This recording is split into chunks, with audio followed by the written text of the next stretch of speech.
Audio Jungle.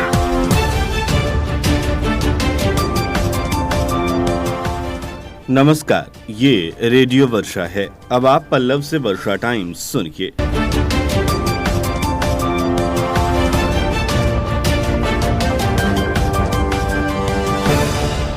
पहले सुर्खियां।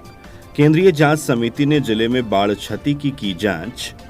बिना मास्क वालों से वसूला गया जुर्माना, बढ़ा जांच का दायरा।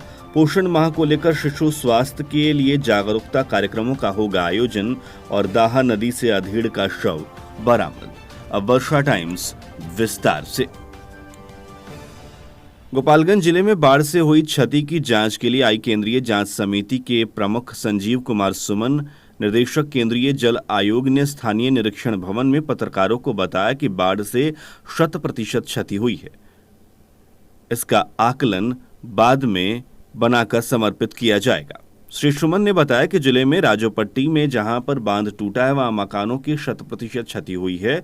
इसके अतिरिक्त गन्ना, धान आदि फसलों का भी पूर्णतः नुकसान हुआ है। इसके बाद उन्होंने जिले के आला अधिकारियों के साथ समीक्षात्मक बैठक में भाग लिया। इस अवसर पर समिति के प्रदीप कुमार लाल, जिला अधिकारी अरशद अजीज, पुलिस अधीक्षक मनोज कुमार तिवारी सहित अन्य अधिकारी उपस्थित रहे।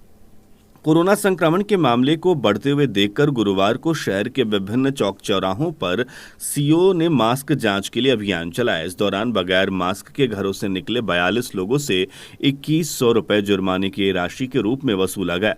सदर अंचल के सीओ विजय कुमार सिंह की देखरेख में चले मास्क जांच अभियान के दौरान बगैर मास्क के पैदल दोपहिया वाहनों से जा रहे लोगों से सख्ती दिखाते हुए उनसे जुर्माने की राशि वसूली गई। इस अभियान के दौरान शहर के मौनिया चौक, डाकघर चौक, जादवपुर पथ, बंजारी मोड़ और अंबेडकर चौक पर औचक मास्क जांच अभियान चलाया गया। जांच के दौरान उन्होंने कई बाइक और 4 पहिया वाहन चालकों को बगैर मास्क के वाहन चलाते देखकर उन्हें रोका और उनसे जुर्माना वसूला। सीओ ने बताया कि मास्क जांच के दौरान जिन लोगों से जुर्माने की राशि वसूली गई उन्हें 2-2 मास्क निःशुल्क उपलब्ध कराया गया। जांच अभियान के दौरान सीओ ने बगैर मास्क के ठेला पर फल सब्जी बेचने वाले कई दुकानदारों को फटकार भी लगाई। उन्होंने ठेला चालकों को दोबारा बगैर मास्क के पकड़े जाने की स्थिति में कठोर कार्रवाई की चेतावनी दी है। उधर लगातार जिले में कोरोना जांच का दायरा बढ़ाया जा रहा है। हमारे माझागढ़ संवाददाता सुधीर प्रसाद श्रीवास्तव ने जानकारी दी कि माझागढ़ के 20 पंचायतों में कैंप लगाकर 2113 लोगों के कोरोना की जांच की गई है, जिसमें 5 लोग संक्रमित पाए गए हैं। जिला अधिकारी अरशद अजीज के निर्देश पर स्वास्थ्य विभाग के द्वारा कैंप लगाकर प्रभारी चिकित्सा पदाधिकारी डॉक्टर शाहिद नाजमी के नेतृत्व में प्रखंड अंतर्गत माझा, पूर्वी पैठानपट्टी, छवई, जगरनाथा, कोयनी, कर्णपुरा, भैंसही, पुरैना, गौसिया, निमुइया, बथुआ, शेखपुरा, सिपा खास सहित 20 पंचायतों में कैंप का आयोजन कर 2113 लोगों की जांच की गई, जिसमें बंगरा में 3, माझा पूर्वी पंचायत के पुरानी बाजार में 1 व्यक्ति पॉजिटिव तथा गौसिया पंचायत के डुमरिया गांव की एक आशा कार्यकर्ता का रिपोर्ट पॉजिटिव पाया गया है। इसकी जानकारी स्वास्थ्य समिति प्रबंधक अचल अप्रीतम ने दी। इस कैंप में वीसीएम अरुण कुमार, एएनएम स्वाति कुमारी, नर्मदा कुमारी, सुनीता कुमारी, पार्वती कुमारी सहित करीब 80 स्वास्थ्यकर्मी लगे रहे।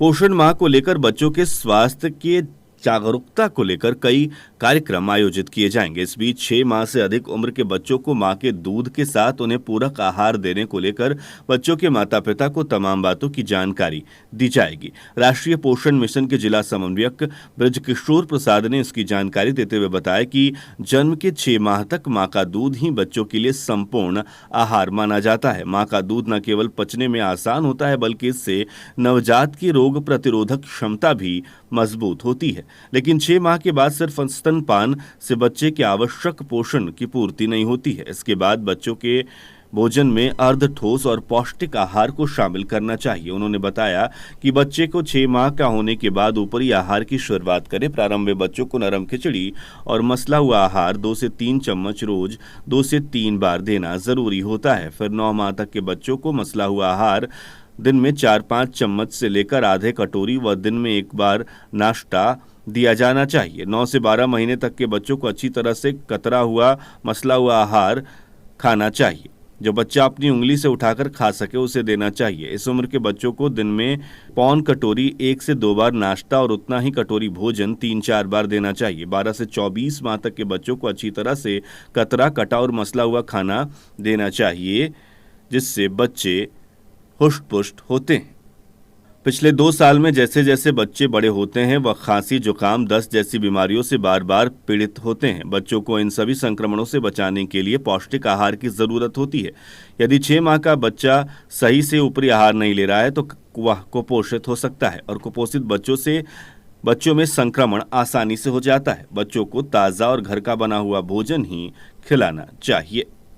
उधर माझागढ़ में कार्यपालक सहायकों के 3 दिवसीय सामूहिक अवकाश के बाद सरकारी कार्यों से लेकर आम जन के कार्यों में बाधा पहुंच रही है। आय, जाति, निवास, जन्म प्रमाण पत्र बनाने के कार्य आमजन से संबंधित बाधित हो रहे हैं। वहीं सरकार के द्वारा किए जा रहे विकास कार्य भी बाधित हो रहे हैं।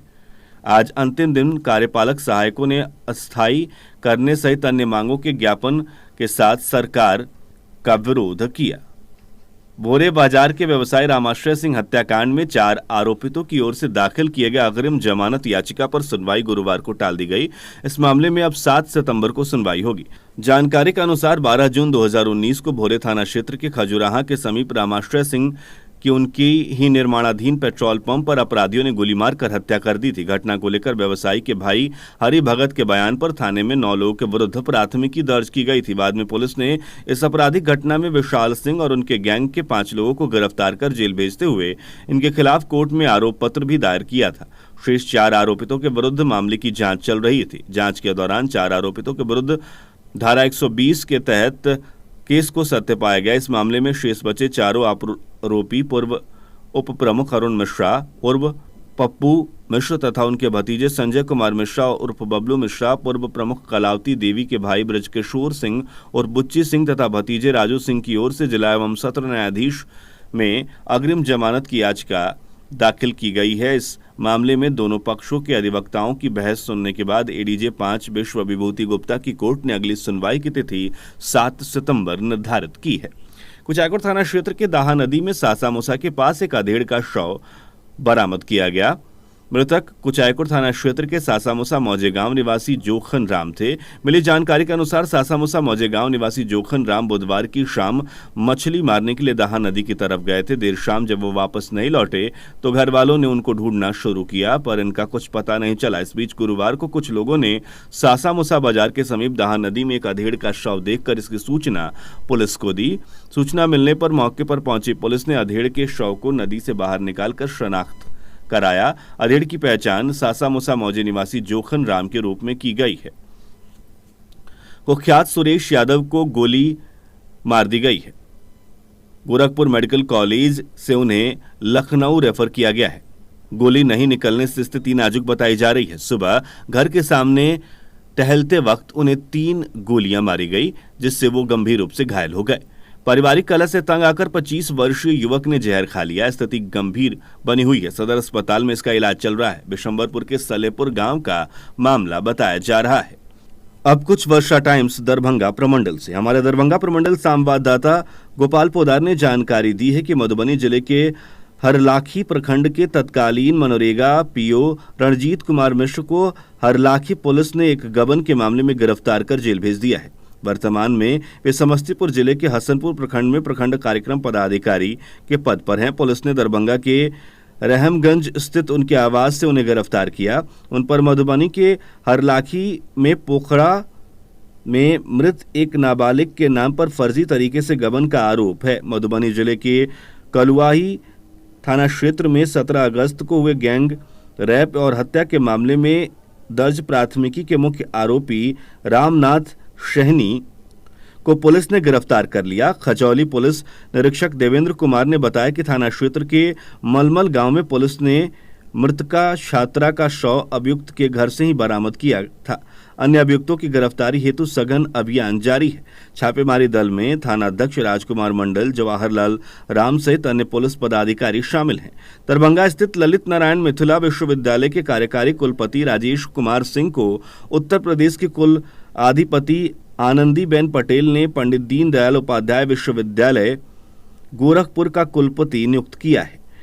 बताया गया है कि प्रोफेसर सिंह पूर्णिया विश्वविद्यालय में अस्थायी व LMU दरभंगा एवं कामेश्वर सिंह संस्कृत विश्वविद्यालय में कार्यकारी कुलपति के पद पर पदस्थापित थे। दरभंगा सदर जाप पार्टी के प्रखंड अध्यक्ष राहुल कुमार के नेतृत्व में शुभंगरपुर नौटोलिया में सदस्यता अभियान चलाया गया। श्री कुमार ने कहा कि पार्टी सुप्रीमो पप्पू यादव के निर्देश पर दरभंगा शहरी विधानसभा क्षेत्र में 50,000 सक्रिय सदस्य बनाने के लिए अभियान जारी है। विशेष जांच अभियान में मधुबनी जिले में 46, दरभंगा में 19 और समस्तीपुर में 40 नए कोरोना रोगी पाए गए हैं। कोरोना से दरभंगा में 1 की मौत हो गई। बिहार में कोरोना रोगियों की रिकवरी रेट बढ़कर 88% हो गई है।